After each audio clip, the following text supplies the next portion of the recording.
Boy, we're looking at a late 40s, early 50s Gibson, probably lap steel pickup that's got plastic that's deteriorating.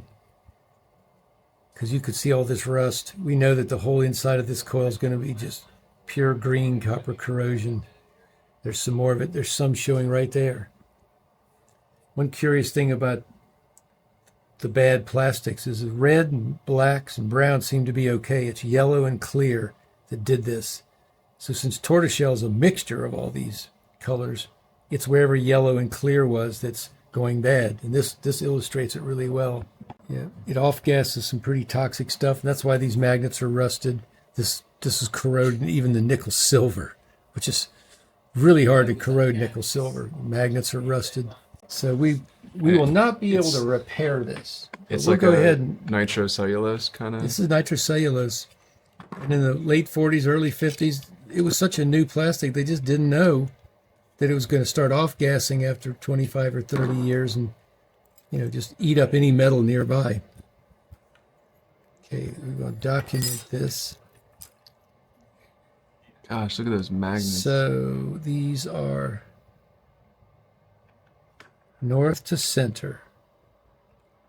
The center is white, so those are north to center. We'll write that down so we can duplicate it later.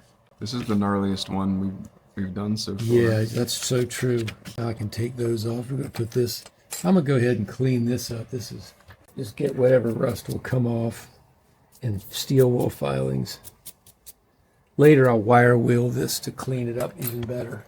That rust will come off and the magnet's not hurt at all from it. With the plastic, you can't undo that damage. I'm going to put this back. You can see even more of this bad plastic's exposed, so get a good picture of that, how it's cracking and shrinking. Only on the clear, that's so... Yeah, it's just bizarre, isn't it? I wouldn't think that it would matter what color it is. Yeah, obviously had something different about the chemical composition. I'm going to go ahead and take this coil off. Even the tape is eaten up. I don't know that it's going to come off. It's just going to tear. Oh, it might come off. Here we go. It's just tearing. But you can see the copper's just eaten up there. It'll be even worse down in the middle because the worst piece of plastic's probably in the dead center.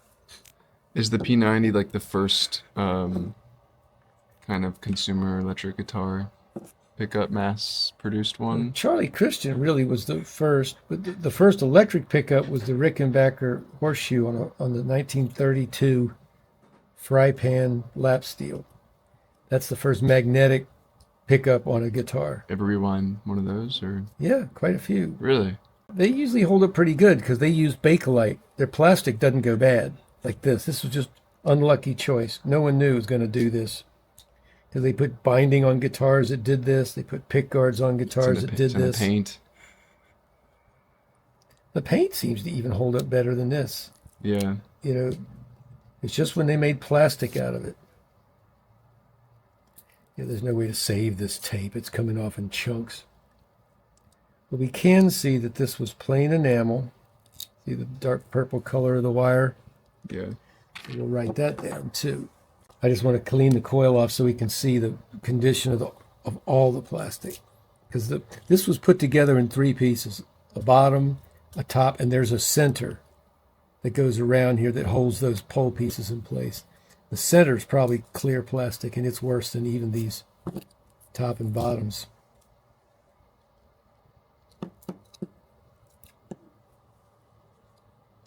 All right, get rid of this junk.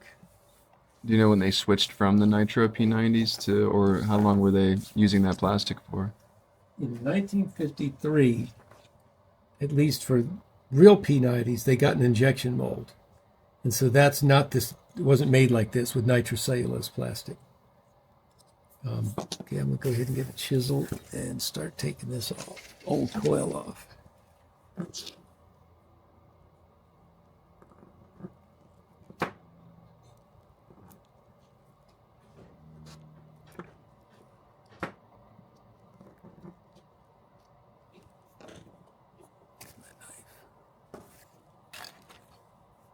Yeah, we're already seeing copper just eaten up.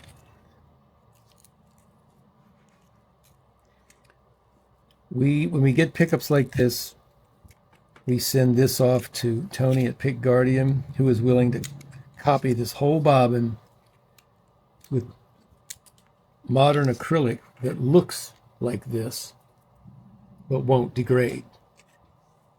You can get tortoiseshell made out of acrylic, and he knows where to get it. He also will just copy it, so all the dimensions and appearance will be in every way the same. We'll reuse the pole pieces and magnets and base plate. Maybe these cloth wires, these might be so eaten up in the middle that they'll be too short when we're done with this. But Oh, that dust that's coming off. I know, it's just oxidized copper. Look at that. Yep, as we get to the middle. See down in there, it's, like I said, the worst piece of plastic's the centerpiece. We'll have it exposed here in a minute. This is one of the worst I've seen. I think one of the things that makes it worse is when you have them closed in a case. Yeah, Because if those gases can dissipate, yeah, if they can spread out, they do less damage than if they're locked in a tight area. Right.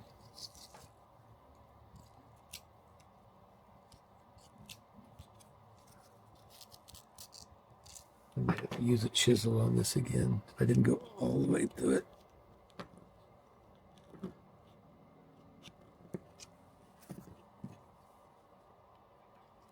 Why do they make? Do they ever make pickups out of tortoiseshell, or Not that I know of. Picks. it's just Tortoiseshells, you can't get pieces this big that I know of. Yeah, it's just style. It's just, Now we shouldn't be using it for anything because so pickguards were never made. Only picks are made out of it. There's just a style choice, I guess. yeah, they just like the way tortoiseshell looks, so they copied that look. Ah, that's what I say. We've gotten to the center. We see how bad the center plastic is. It's just eating the copper to bits. I'm gonna try to get in there and see that center plastic. It's tortoiseshell in the center too, so only some places are bad. Really, maybe these are doing all the damage. These are the worst areas on the whole pickup, and that one little corner there. But underneath that was off-gassing. All right, so here's how it was built. You can see it's got a center, top and a bottom, all glued together. We're going to end up calling the customer and see if it's okay to ship this to Tony at Pick Guardian, and I'll find out if it's going to be possible to reuse these leads or not. We got them. We'll look at them later. And now I'm going to clean this mess up. These magnets aren't hurt at all by this much rust. They will clean it very nicely.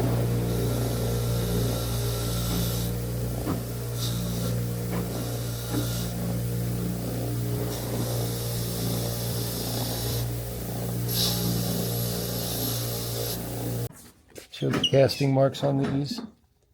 So the sand cast, that's how the old ones were done. What is sand casting? It means you take a object, could be wax, that's shaped like this bar. Mm-hmm. You pack sand around it really tight. It's a special kind of sand that'll keep its shape. And then when you put you heat it and the wax just disappears, and you fill it with molten magnet material. So it's a way to make a mold. The sand molds around whatever object you've got. Is there another way to make magnets that's not that? But they have to be cast. But sand casting is just one way. Sand casting is a way to get that shape. A lot of modern ones are done in a big block and later cut to their size. We're going to call this customer and see if they're willing to have this duplicated.